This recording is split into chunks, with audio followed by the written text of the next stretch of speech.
안녕하십니까. 글로빗 논문 컨설팅 전상욱 대표 박사입니다. 이번 시간은 논문 무엇인지, 그리고 어떻게 작성을 해야 되는지, 작성 원칙, 그리고 학술 논문의 국내 해외 학술 논문에 대해서, 종류에 대해서 간단히 설명을 드리도록 하겠습니다. 논문이라는 게 처음 쓰시는 거고, 그 체계나 논리나 또 구성, 인용표시나 참고문헌, 형식, 또 학술적 글쓰기 원칙에 대해서 잘 모르고 시작하기 때문에 쉬운 작업이 아닙니다. 논문이라고 하면 논설문이라 생각하시면 되겠고요.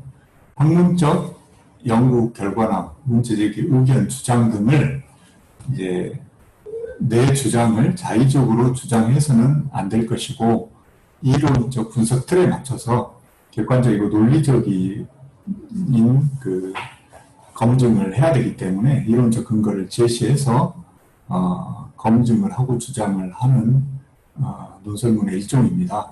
그리고 또 어떤 이 논문을 분석을 해야 되는 연구 필요성을 도출하기 위해서 왜 이 논문을 분석을 하고 해야 되는지 그 문제 제기를 통해서 논지를 구성하고 주제와 논지를 구성해서 전개하는 것이 상대방에게 논리적으로 전개가 돼야 됩니다. 그래서 일정한 체계와 형식이 반드시 필요한 것이 학술 논문이라고 생각하시면 되시겠습니다. 그리고 여기 화면에 보시다시피 학술 논문이라는 건 크게 보면 학위 논문과 학술지가 있을 텐데, 학위 논문도 졸업 논문도 포함이 되겠죠. 그래서 학술지라고 하면 아시겠지만 크게 보면 국내 학술지와 해외 학술지로 나뉠 수 있는데, 국내 학술지는 한국연구재단에서 인정해주는 등재지가 있고 그 밑에 등재 후보지, 기타 학술지가 있습니다. 그래서 등재지를 KCI, Korean Citation Index 해서 등재지라 하고, 등재 후보지가 있고 기타 학술지가 있습니다.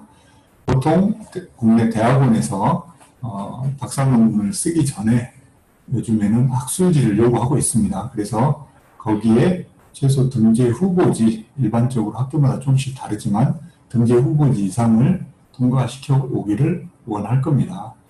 그러나 이제 등재 후보지도 좋지만 등재지에 주로 내도록 하겠습니다. 그리고 국제학술지는 SCI, Science Citation Index, 그리고 SSCI, SCI는 자연과학이나 공학이 해당이 되겠고, 주로 Social Science Citation Index 해서 SSCI는 사회과학 쪽이고, SCI Expanded가 이제 SCI 2급이라고 해서 SCI와 거의 비슷하게 취급을 해줍니다. 인정을 해줍니다. 그리고 인문학에는 ANHCI라고 칭하고, 그 다음에 SCI나 SCI Expanded ANHCI 밑에 스코푸스라는 학술지가 있습니다. 그래서 스코푸스도 SCI나 SSCI도 이제 굉장히 많은 저널들이 많이 있는데,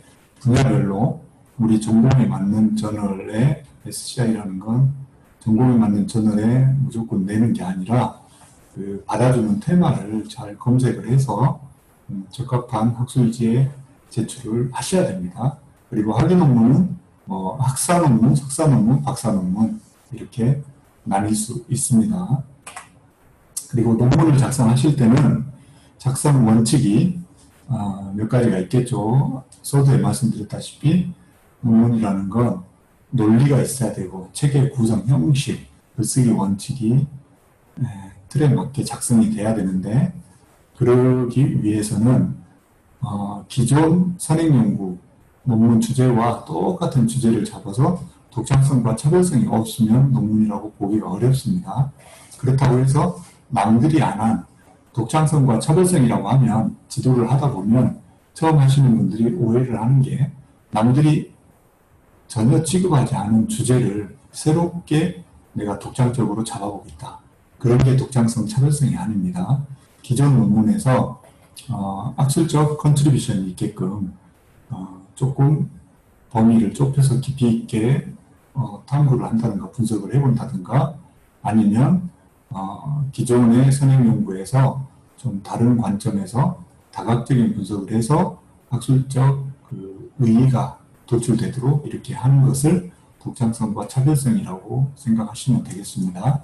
그리고 문장의 표현은 한 줄 한 줄 전체적으로 일관되게 표현해야 되고 명확해야 됩니다. 이거는 표현만이 아니라 한 문장 한 문장 이론적 근거를 제시하는 인용 표시를 제시해서 한 문장 한 문장이 독창적인 내 글이 되라는 건 한 문장 한 문장을 내 생각을 자의적으로 쓰라는 게 아니라 기존의 선행연구에서 언급했던 문장을 내 생각으로 아이디어로 바꿔서 구조화해서 이렇게 써야 됩니다. 인용 표시라는 건. 그렇게 해서 한 문장 한 문장이 모여서 내가 주장하고자 하는 주장이나 논지 그런 쪽으로 논지가 관계라고 명료하고 일관되게 타당하고 통일되게 명확하게 논지 전개를 해야 됩니다. 논리 전개를. 그 논리 전개가 독창적인 글이 되는 거고 명확하게 내 논지를 전달할 수 있게 일관된 표현을 해야 됩니다. 그리고 이 주장이나 논증에 있어서도 자신의 주관이나 자의적인 의견, 생각, 추측 그럴 것이다. 특히 처음 하신 분들이 오해하는 부분 중에 가장 큰 많이 있는 부분이 실무에서 이렇게 경험적으로 했더니 이렇게 될 것이다.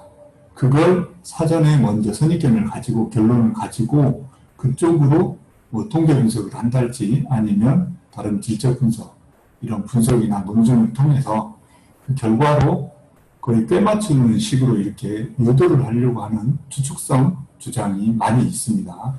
그런 것들이 굉장히 위험합니다. 그래서 배제가 돼야 되고 그 주장을 하는 데 있어서 내 주장에 그 주장이나 어떤 대안 제시, 시사점을 도출할 때도 어떤 그 타당한 근거가 제시가 돼야 되기 때문에 객관적인 사실에 입각해서 분석을 한다든가 양적 분석이든 질적 분석이든 이런 분석들이 이제 수반이 돼야 될 겁니다. 선행이 돼야 됩니다. 그리고 논문 구성 말씀드렸듯이 구성이나 체계 이런 부분이 또 중요합니다. 그래서 구성이나 체계도 하다 보면 서론도 문제 제기, 연구 필요성, 선행연구 흐름과 연구의 차별성, 의의, 연구 목적, 목적을 위한 범위, 방법, 이 인트로덕션이 전체 논문의 개요를 설명할 수 있도록 구성 체계가 통일이 되고 일관되게 작성이 돼야 됩니다. 그리고